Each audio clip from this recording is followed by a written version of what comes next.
So it's been about 2.5 years since I started my micro crochet journey, and I finally have the time to talk about the tools and material that I've been using.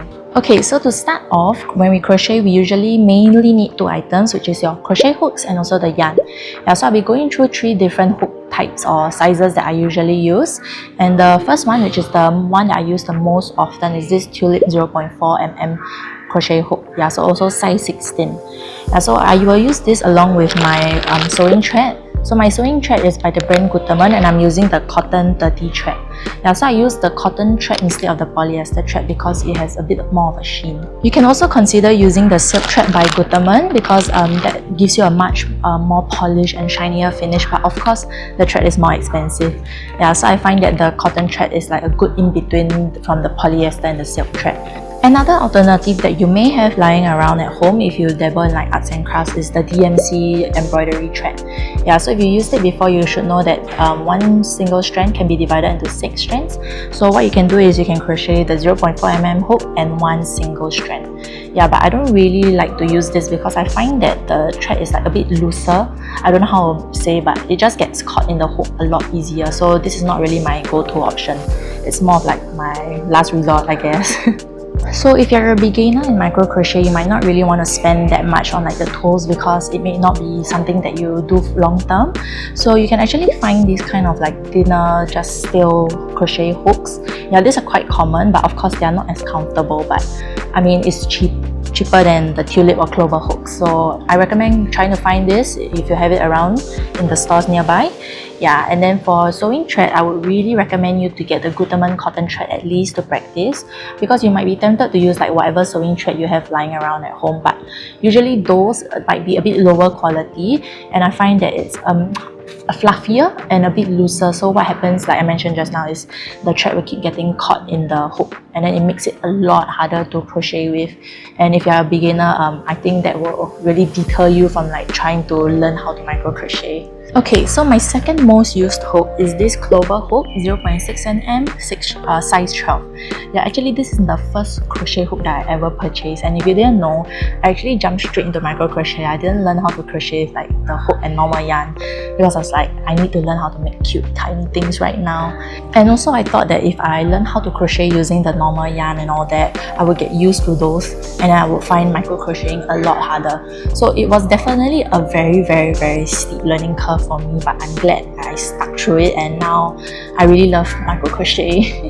Yeah, okay, anyway, sorry for that little story. Back to my tools. Okay, so for this 0.6 mm hook, I'm actually using what I would say is called size 18 thread. Yeah, so they are definitely thicker than sewing thread, and a common one that you can find would be the DMC Special Dentelles 80. If I'm not wrong, I will put it on the screen somewhere. Yeah, so those are like mercerized cotton, and it's very shiny. So yes, this DMC Special Dentelles is what I use along my 0.6 mm crochet hook, and I think that they are a good starting point. However, I feel that the color range is a little bit limited, and I eventually found an alternative with a much larger color range, but I still prefer the DMC ones as I feel that the quality is better. So the last crochet hook that I usually use is this Clover 0.75 mm crochet hook, also called size 10. And with this, I will use a size 10 thread along with it. So yeah, this is actually the kind of like the thickest thread or yarn that I will use usually. I laid the different thread types that I spoke about so that you can have a clearer look. On the left is the thinnest one, and then on the right is the thickest one. Yeah, so on the left, this is the Gutermann cotton thread, followed by the DMC embroidery thread, but 1 strand only. The size 80 thread, which can also be the Special Dentelles 80, and then size 10 thread, which is the thickest. I'll try to do a close-up because I'm not really sure how clear you can see from the camera here. There's 2 more items that I would recommend you consider getting if you're going to try micro crochet. So first up will be tweezers. Yeah, so I have one that is bent and then one that is just very sharp tip. Yeah, so these are good if you're planning to like crochet amigurumi, which is like plushies sort of, but mini. Yeah, so you will need this to sort of like put the stuffing in, because yeah, our fingers are too fat for it, and we can't use like the crochet hooks to stuff it now. So tweezers will be your second best friend. Yeah, and then next up, because for crochet we need to like sew the ends in, or if you're making amigurumi, you might need to sew the facial features, all that.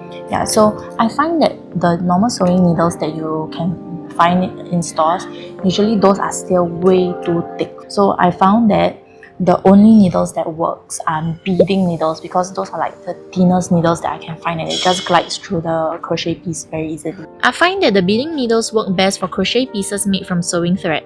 For the other thread types, you may be able to get away with using needles from the basic sewing kits instead. So these are just some of the needles that I usually use. So I will use the size depending on the thread that I crochet with. Yeah, but at the far right, this one is actually the beading needle, which is the thinnest of all of them. I'm not sure if you can tell. Yeah, but as you can see, it's already bent because of how thin it is. It just bends so easily, and I have broken like countless of them already. So I would say it's best to just get a few packs at a go. Yeah, and then the other 3 are just needles that you can get from your normal sewing kit. One last item that I have to recommend, which is not really a must-have, but more of like a good-to-have, is this thimble, I guess, or like silicone finger covers. Yeah, so why? Because when you micro crochet, it will definitely happen to you at least once, I think, where you jab your fingers and your crochet hook goes in and it hurts and your finger will bleed. Yeah, so that has happened to me many times. Yeah, it even happens even though I wear like this silicone cover, so it's just a good thing to have, especially if like you're crocheting for long hours and you don't want like your finger to like get raw. So the ones that I found is sort of like for guitars, like people playing guitars actually. So it still has holes in it. So I wouldn't really recommend this. I would recommend getting the one where your finger is like fully covered. There's no holes at all, because if there's holes, the crochet hook still has that tendency to get poked into your finger. Oh yes, you might be wondering why I use like 3 different hook sizes and like 3 different yarn types. It's because like even though I use like the exact same pattern but different hook size or different yarn, the item will come out either bigger or smaller depending on what I use. Yeah, so sometimes I want to make like the same pattern but for keychain instead of like earrings, so I want it to be bigger. Then I'll use the bigger hook and the bigger yarn. Yeah, so if you have any other questions, feel free to comment down. Maybe I'll do a FAQ, who knows. Yeah, remember to subscribe and like this video. Bye!